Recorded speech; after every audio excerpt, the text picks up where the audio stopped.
नमस्कार दोस्तों, आपका स्वागत है हमारे कार्यक्रम जिसका नाम आपको पहले से ही पता है। वो दिन कितने प्यारे थे, ये दिन कितने प्यारे हैं।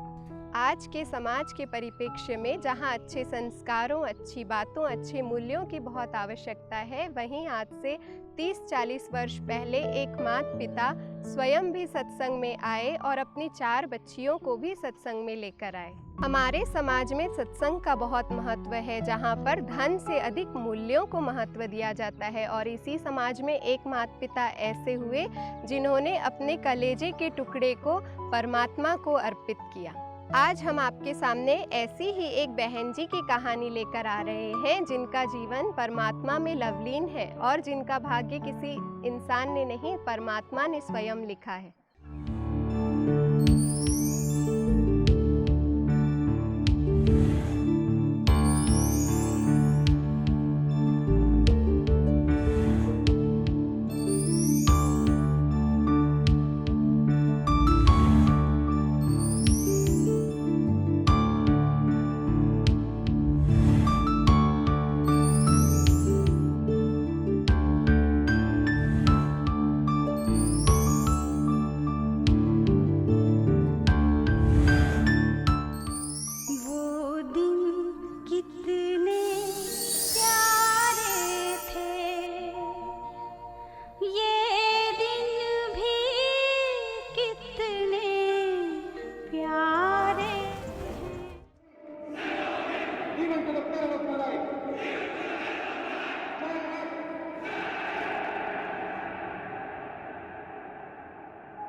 दीदी, बचपन से ही आपकी रुचि किस चीज़ में थी?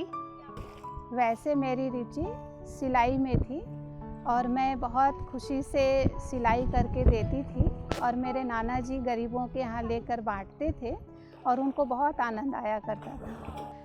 आपका पालन पोषण जो है वो कैसे परिवार में हुआ? मध्यम वर्ग में या जमींदार परिवार में?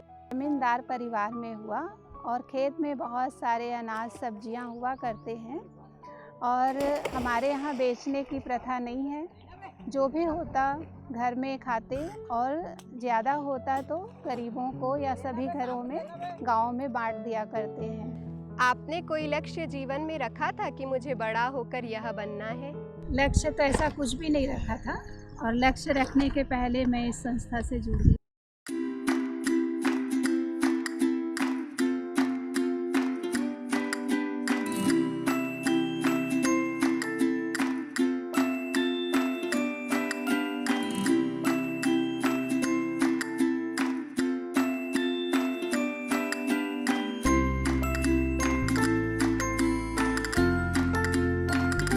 मैं तुम्हें एक सेवा दे रही हूँ क्योंकि तुम सबसे बड़ी हो ना। यहाँ जितने बच्चे शोर मचा रहे हैं इनको शांत कराना तुम्हारा काम है। मैं अंदर माता पिता को कोर्स कराने जा रही हूँ, इतनी तो सेवा करोगी ना? हाँ दीदी, क्यों नहीं, ज़रूर करूँगी। उसके बाद वो 2-2 लकड़ी को भी तोड़ देते हैं, लेकिन जब वो 3-3 लकड़ी उनके पिता उन्हें देते हैं तो वो उन्हें नहीं तोड़ पाते। तो इस कहानी से हमें ये शिक्षा मिलती है कि संगठन में ही महान शक्ति है।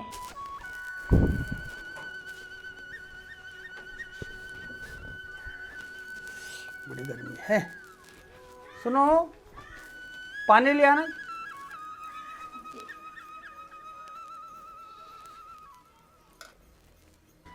हमारा ब्रह्म कुमारी में जाना सफल रहा है। इतनी ऊंची प्राप्ति मेरी तो एक इच्छा है, अगर शिव बाबा पूरा करे तो। क्या इच्छा है? मैं अपनी 4 कुमारियों को ब्रह्म कुमारी बनाना चाहती हूँ। अगर ऐसा हुआ तो सही रूप से कन्यादान होगा। पूछना है माधुरी और कुसुम की क्या इच्छा है। इसमें पूछना क्या है, तुम्हें पता है ना, हमने बचपन में कुंडली बनाई थी माधुरी की। पता है ज्योतिषी ने क्या कहा था? हमारी बिटिया बड़ी होकर साध्वी बनेगी। मुझे लगता है उसने जो भविष्यवाणी की थी वह सही साबित होगी। माँ, मैं आ गई सेंटर से। क्या सेवा किया बेटा? वहाँ बच्चों को चुप कराए। बता मेरी गुड़िया, तुझे क्या अच्छा लगता है? मुझे ब्रह्मा कुमारी बहनों की सफ़ेद ड्रेस अच्छी लगती है और उनका साथ में स्नेह बहुत अच्छा लगता है। उनका व्यवहार भी मुझे बहुत अच्छा लगता है। बेटा आपको बड़े होकर क्या बनना है? कुछ सोचा तो नहीं है, समाज सेवा करूंगी, लेकिन ब्रह्मा कुमारी बहनों को देखकर मुझे अच्छा लगता है। हाँ मेरी बिटिया तो बहुत समझदार हो गई है, बड़ी होकर शिव बाबा का नाम रोशन करेगी। हाँ माँ, ज़रूर करूंगी। वाह मेरी बिटिया।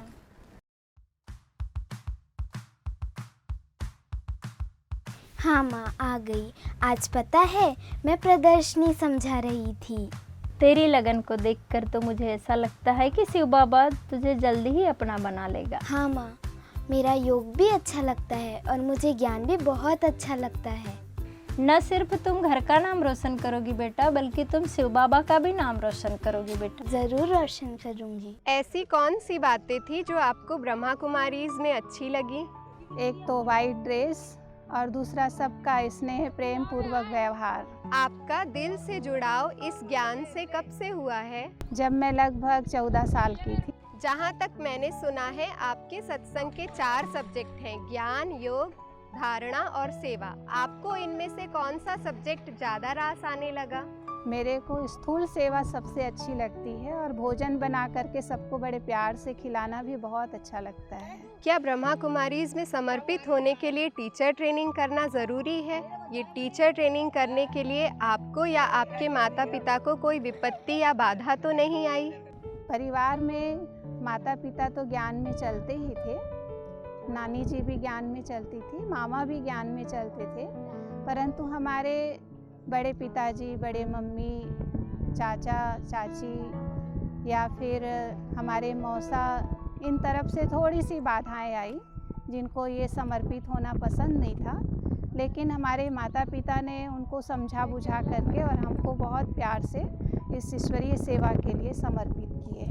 जहाँ तक मुझे पता है कि समर्पित होना इतना आसान नहीं होता। समर्पित जीवन में जब पेपर आए तो कभी आपको ऐसा नहीं लगा कि इससे अच्छा तो मैं अलौकिक घर में थी, या फिर यहाँ मेरी लाइफ सेट नहीं हुई तो फिर मैं आगे क्या करूँगी? नहीं, मैं जब ट्रेनिंग करने के लिए आई, इस जीवन को मैंने लक्ष्य धारण किया, तभी मैंने सोच लिया था भगवान के ही गली में जीना है और भगवान के ही गली में मरना है।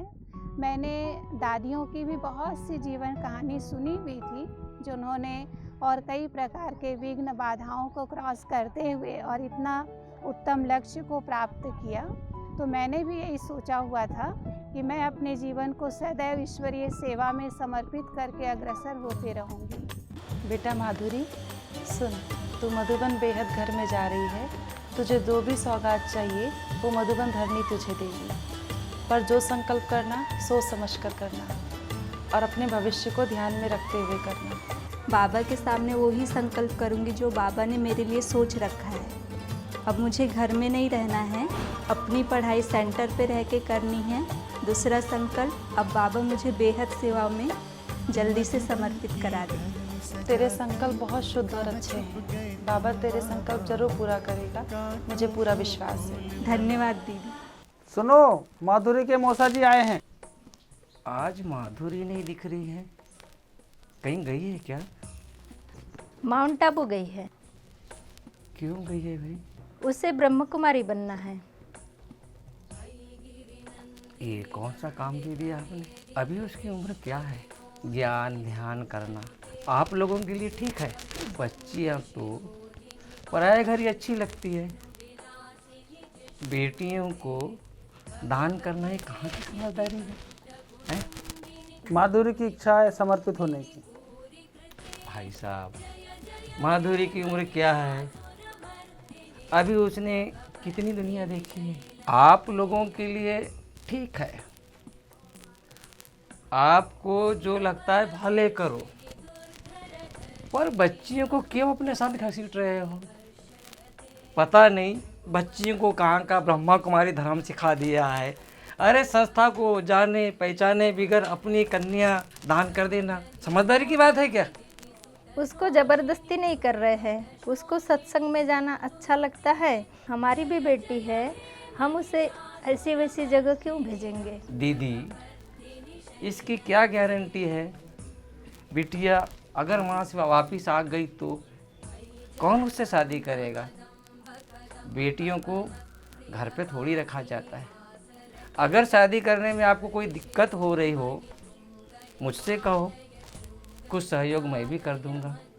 आखिर माधुरी मेरी भी तो बिटिया है, और रिश्तेदार होते किस लिए हैं? समय पे साथ देने के लिए। भाई साहब, वैसी बात नहीं है। भगवान की दया से हमारे पास भी सब कुछ है। मैं चाहता हूँ बिटिया की शादी कर ही दे। बात है बेटियों को क्या बनना है, इस बात की क्या गारंटी है कि हम शादी कर दे और वो शादी टिकी रहे? मैं तो समझती हूँ बच्चियों को थोड़ी आज़ादी देना चाहिए। बच्चियों को जो करना है वो फैसला खुद ले सकते हैं। आप लोग ही तो लेकर के गए थे ना आश्रम में, वो आपकी अनुमति के बगैर वो कुछ नहीं कर सकते। उन्हें पढ़ाओ लिखाओ, बल्कि 1-2 साल उन्हें नौकरी भी कराओ, फिर शादी कर देना। शादी तो ज़रूर करनी पड़ेगी। मेरे शरीर का नाम ब्रह्मा कुमारी उर्वशी बहन है। श्रद्धे बहन जी के साथ मुझे सेंटर पर रहते हुए करीबन 24 वर्ष हो चुके हैं। मेरे जीवन का सबसे बड़ा लक्ष्य पापा और बहन जी के साथ का यही रहा है कि मेरा जो बचपन रहा वो बहुत संघर्षमय रहा। आयु का छोटा होना और लौकिक पिताजी का शरीर छोड़ देना। कई बार जब हम स्कूल जाया करते थे तो हमारे साथ के जो फ्रेंड्स हुआ करते थे तो वो हमेशा अपने डैडी की, अपनी मम्मी की बहुत महिमा करते थे, और उन बच्चों को अपने पापा से जो भी सपोर्ट मिलता था तो वो हमेशा कहते थे कि हमारे पापा जी हमको कभी ये ला के देते, कभी वो ला के देते। तो मैं मन ही मन बहुत दुखी भी होती थी कि हमने ऐसा क्या गलत काम किया जो ईश्वर ने माँ को तो दिया लेकिन लौकिक पिताजी को नहीं दिया। एक जैसे कि कंप्लेंट ही हमेशा भगवान के साथ रहती थी, लेकिन उस समय ये नहीं पता था कि जिस भगवान से मैं कंप्लेंट कर रही हूँ वो भगवान है कौन।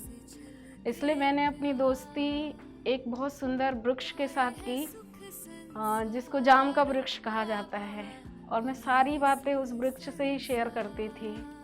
ना जाने उससे मेरा कैसा रिश्ता था कि जब मैं उसके पास जाती थी और उसकी एक डाल पर बैठती थी तो मुझे बहुत सुकून मिलता था। ऐसा लगता था कि इस वृक्ष से मेरा बहुत पुराना रिश्ता है। और जब मैं बहुत अपसेट हो जाती थी तो ऐसा भी अनुभव होता था कि उस वृक्ष में कोई फल नहीं होता था, पर लास्ट में मुझे कोई ना कोई एक मीठा फल ज़रूर मिल जाता था। धीरे धीरे जब समय आगे बढ़ता गया मैं बहुत अपसेट होती गई। हालांकि लौकिक में भाई और भाभी ने बहुत पालना की, लेकिन पिता की बहुत कमी महसूस होती थी। कुछ समय के बाद लौकिक माता जी को इस ईश्वरीय विश्वविद्यालय का परिचय प्राप्त हुआ, और वो हमसे काफ़ी दूर रहते थे। वो वहीं से हमको चिट्ठी के द्वारा ये बताते थे कि बेटा, जिस पिता का तुम इंतज़ार करते थे, अब पिता नहीं लेकिन परम पिता तुमको प्राप्त होने वाला है। उस परम पिता का परिचय उन्होंने मुझे एक विशेष तरीके से दिया। मुझे साइकिल चलाने का बहुत शौक़ था, तो उन्होंने मुझे साइकिल की कीरिंग दी। उस कीरिंग में बाबा का एक बहुत सुंदर फ़ोटो बना हुआ था, और चिट्ठी के द्वारा मुझे उन्होंने ये मैसेज किया कि बेटा, यही तुम्हारे पिता नहीं लेकिन परम पिता है। अब तुम जब भी उनकी कमी महसूस करो, अपने मन की बातें इन्हीं से ही आप कह देना। ऐसे करते करते चाबी की उस कीरिंग से ही और बाबा से मुझे इतना प्यार हो गया कि मैं सचमुच महसूस करने लगी कि अब मुझे जो चाहना था वो मुझे प्राप्त हो चुका। और उसी कीरिंग को हाथ में लिए हुए हम संस्था को ढूंढने लगे, और ऐसे करते करते मुझे प्रजापिता ब्रह्मा कुमारी ईश्वरीय विश्वविद्यालय का परिचय प्राप्त हुआ। बालाघाट में वो सेवा केंद्र कहाँ है उसका ठिकाना भी मुझे प्राप्त हुआ। जब सबसे पहली बार मैं ब्रह्मा कुमारी के संपर्क में आई और मैंने सेंटर के दिव्य वातावरण को देखा, पवित्र वातावरण को देखा, तो ऐसा महसूस हुआ कि मुझे पिता ही नहीं लेकिन अपना घर भी मुझे मिल गया। और जैसे ही सेंटर में मैंने श्रद्धे बहन जी को देखा उनकी रूहानी छवि ने मुझे इतना आकर्षित किया कि केवल पिता ही नहीं, घर ही नहीं, लेकिन अब तो मुझे वो अलौकिक माँ भी मिल गई। और बहन जी के मिलते ही साथ मेरे मन में जो बहुत प्रकार की तकलीफ़ें थी, जो मेरी चाहना थी, वो कभी बहन जी को मैंने बताया नहीं। लेकिन जो मेरे फ्रेंड्स अपने पापा के बारे में मुझे सुनाते रहते थे कि हमारे पापा हमको ये देते हैं, ये लाते हैं, तो मैंने महसूस किया कि कुछ ही समय के अंदर जैसे बाबा ने बहन जी को पिता के रूप में निमित्त बनाया और मेरी हर चाहत को बहन जी ने पूर्ण करना शुरू किया। यहाँ तक कि जो पालना का कर्तव्य एक माँ करती, एक पिता करता है, वो दोनों ही कार्य श्रद्धे बहन जी ने मेरे साथ किया। मैं इतनी छोटी भी नहीं थी, पर मुझे चोटी भी करना नहीं आता था, तो बहन जी ने मुझे चोटी करना सिखलाया, मेरी कंघी करना सिखलाया। उस समय मैंने ये सुन के रखा था कि हमारी वरिष्ठ दादियाँ हमेशा अपना अनुभव सुनाती हैं कि जो पालना साकार में ब्रह्मा बाप से हम बच्चों को मिली, वो पालना सतयुगी दुनिया में लक्ष्मी नारायण के भी बच्चों को नहीं मिलेगी। मुझे फ़ौरन ये पॉइंट टच हुई और मेरे मन से भी बार बार यही बात निकलने लगी कि चलिए दादियों की तो नहीं, लेकिन अभी साकार में प्यारे बाप दादा और हमारी श्रद्धे बहन जी की पालना हमको बिल्कुल दादियों के ही जैसी मिल रही है। फिर यही गीत मन से निकला कि सचमुच इतना प्यार करेगा कौन। और बहन जी की आकर्षित छवि ने मेरे मन के अंदर के बहुत सारे प्रश्नों का उत्तर सहज ही दे दिया। मुझे ऐसा लगा कि मेरा लक्ष्य तो एक ऊंचा जॉब करना था, लौकिक नौकरी करना था, शादी का लक्ष्य तो जीवन में था ही नहीं। लेकिन मैं जैसे ही बहन जी से मिली, मैंने उनकी प्रैक्टिकल दिनचर्या को देखा। मुझे यही लगा कि जिनका तन भी सुंदर है, मन भी सुंदर है, इतनी सुंदरता होते हुए भी बहन जी ने कितनी छोटी आयु में अपना पूरा जीवन शिव बाबा को समर्पित कर दिया। तो क्या मैं अपना जीवन समर्पित नहीं कर सकती? और उसी घड़ी मेरे उस विचार को जो लौकिक नौकरी करने का था, 1 सेकंड में पूर्ण विराम लग गया। और सचमुच मैंने भी लक्ष्य रख लिया कि मुझे बहन जी के ही जैसे अब अपना पूरा जीवन ईश्वरीय सेवा में समर्पित करना है।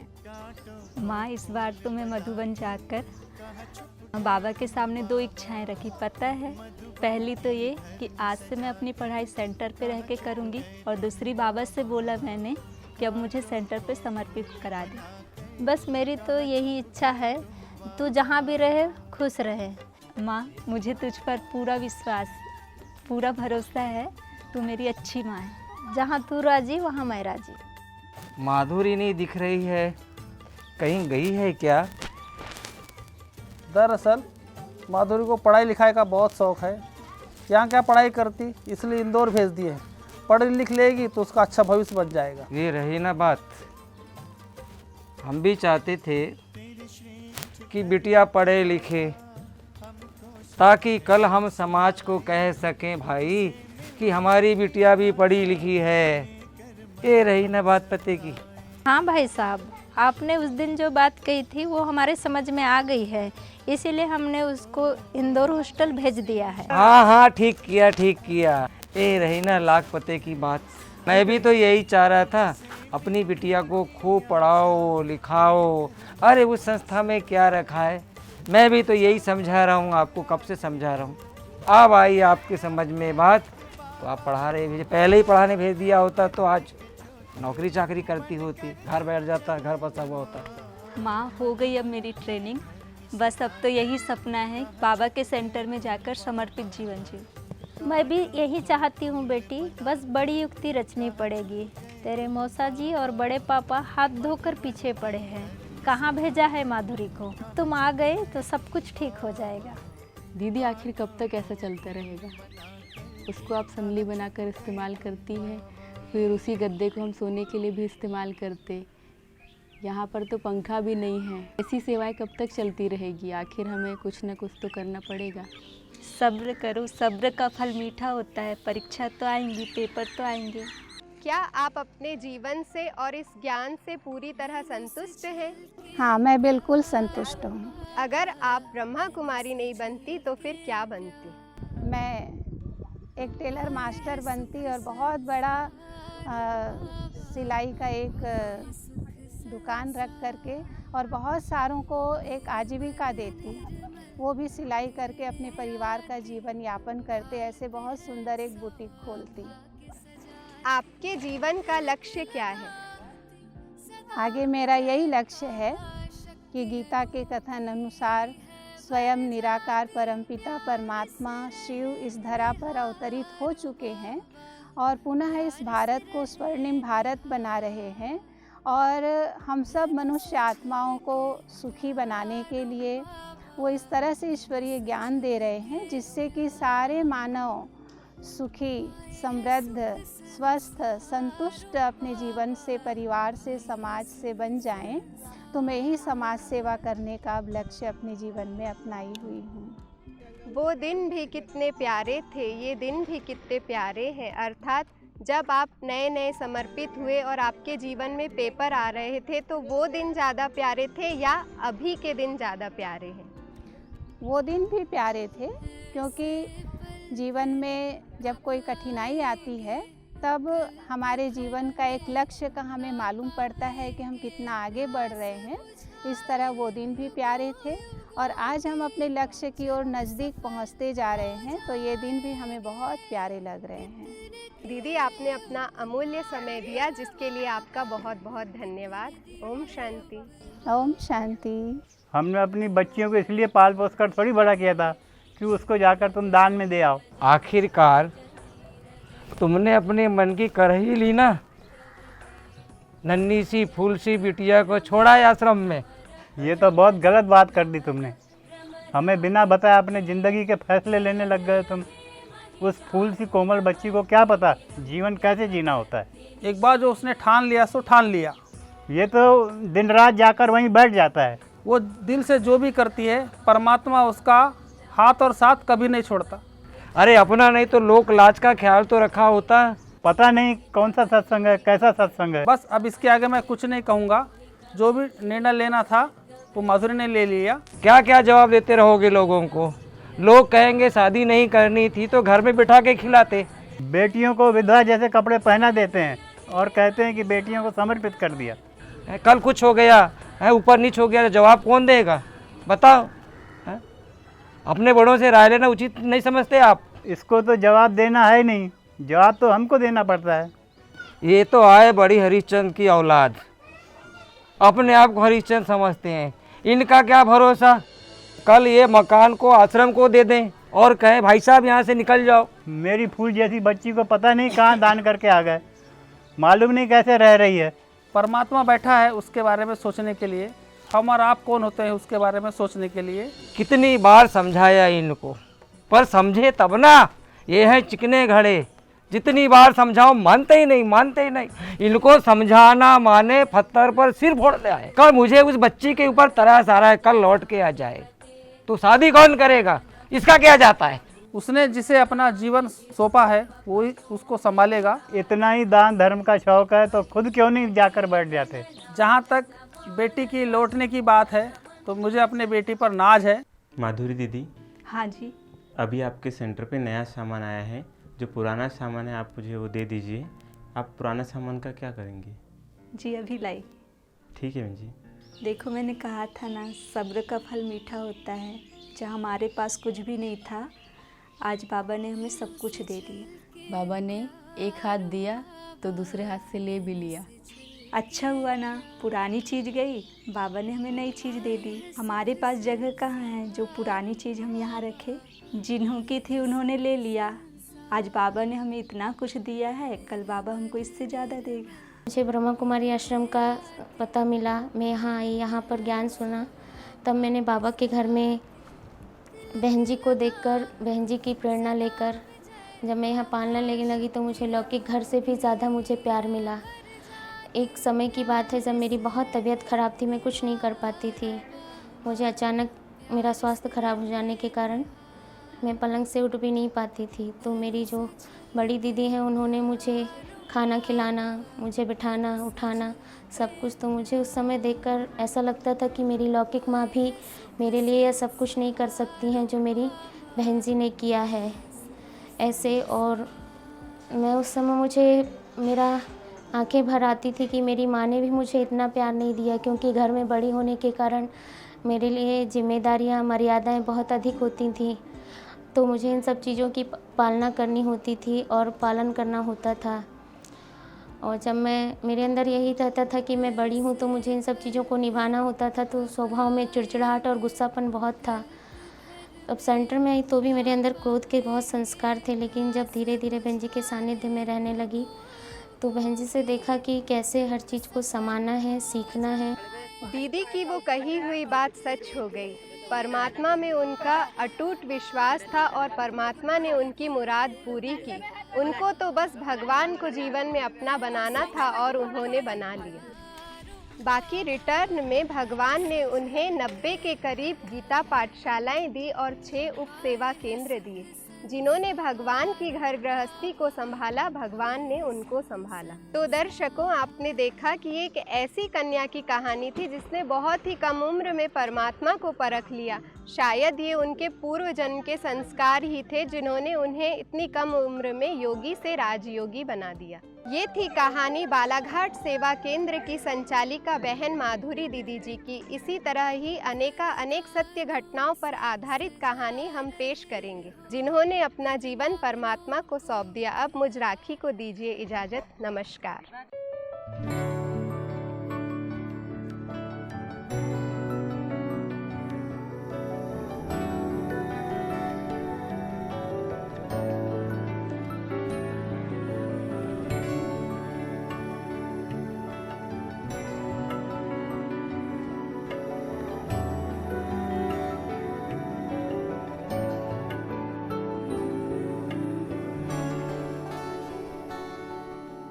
धूप में कभी छाँव बनकर, लहरों में कभी नाव बनकर, धूप में कभी छाँव बनकर, लहरों में कभी नाव बनकर,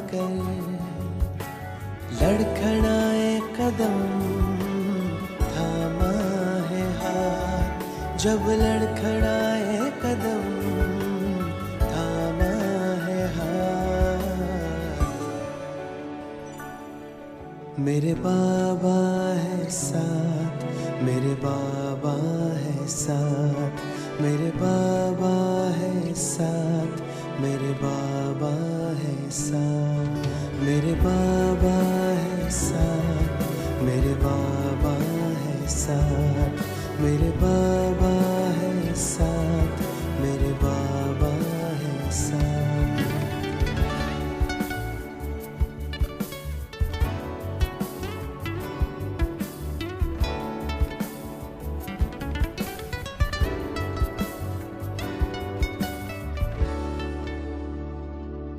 जब भी छाने लगे ये अंधेरा,